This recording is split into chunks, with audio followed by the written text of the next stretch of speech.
Hi, today we're looking at 7th grade standard number sense 2. Basically, it's apply your previous knowledge of multiplication and applying it to negative and positive rational numbers. What might that look like? Well, a couple examples. 2/3 times, let's say, negative, 1/4. Rational numbers. Negatives, positives. Maybe multiplying 3 fractions together. Maybe 4, maybe 5. Maybe a mixed number. So there we go. That would be multiplying rational numbers. Another thing would be like maybe negative 1.5. Let's say times 3.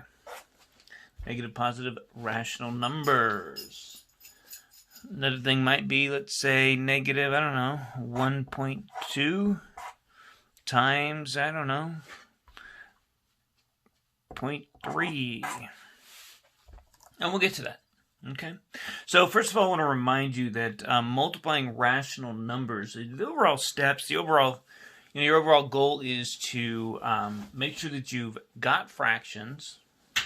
And then, I guess I could write this down, but it's kind of not really steps, but it's just things to remember. First of all, you need to make sure that you've got fractions.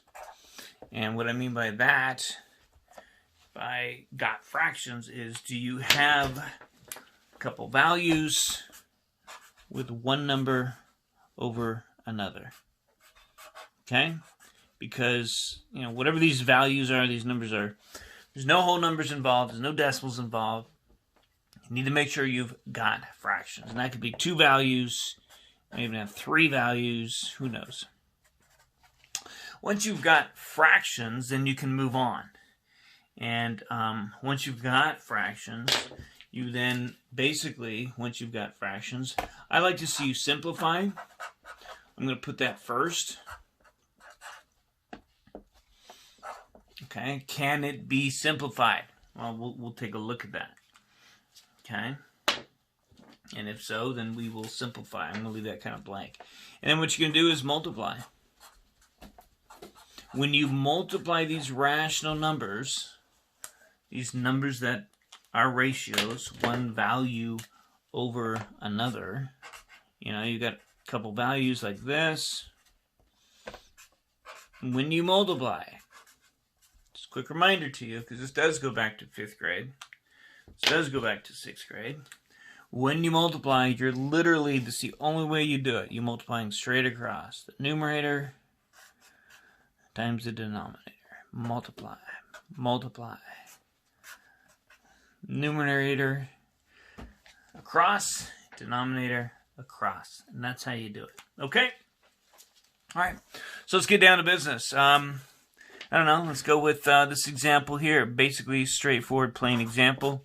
2/3 times negative 1/4. Well, you have to do a few things when you're dealing with this. First of all, you have to think about your rules for multiplication, the integer rules. You have to think about that also, in addition to your rational rules. Okay? So I'm going to go through a little checklist. Do I have fractions? Yeah. Can I simplify? Well, I could. I see this 2 and this 4 can be reduced, but I'm going to wait to simplify later. Okay? I thought I'd show it to you later. And then, so now I can multiply. I have to remember my game plan. What's my game plan? Well, my game plan is to multiply, and then the sign on my answer is going to be, well, if I refer to my odd-even rule, there's one negative sign, so my answer is going to be that. So my game plan is to multiply, and my product will be in for negative. So 2 times 1 over 3 times 4, and then I'm going to put a negative sign. Now think about this. This is 2 times 1 over 2 times 6. So I can reduce this. I can divide it by 6. This is my simplifying. My final answer would be it's a negative, and it's 1 over 6. Okay? So there we had just multiplying a couple fractions. Okay? All right, on to multiplying. Let's see. I'm going to go with multiplying 3 fractions in a row. It's 2/3 times -1/2 times -3/5. Okay? Go through the checklist. Do I have fractions? Yeah. One value over another. Can I simplify? I sure can. The quickest way to simplify is to look for common values diagonally, like this 2 and this 4. I could have gone back and reduced that. I could have divided them both down, kind of like you're reducing a fraction. So do I see anything in here that shows me that they are the same? Yes, diagonally.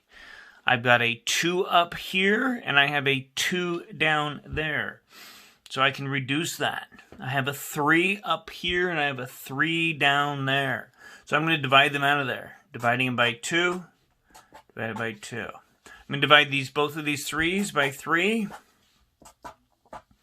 Okay, so I had fractions. I simplified. I divided out common factors. Now I'm going to multiply. And I'm going to come up with my game plan. I'm going to multiply, and then I've got 2 negative signs. Since I have 2 negative signs, then my answer is going to end up being a positive value. And that's review. That shouldn't be news to you. So here I am. I'm going to put a plus sign here just to remind me that it's positive. 1 times 1 times 1 is 1. So I'm multiplying straight across. 1 times 1 is 1, times 5 is 5. So there's the answer. It's 1/5. All right. I think we'll do one other example, maybe one more.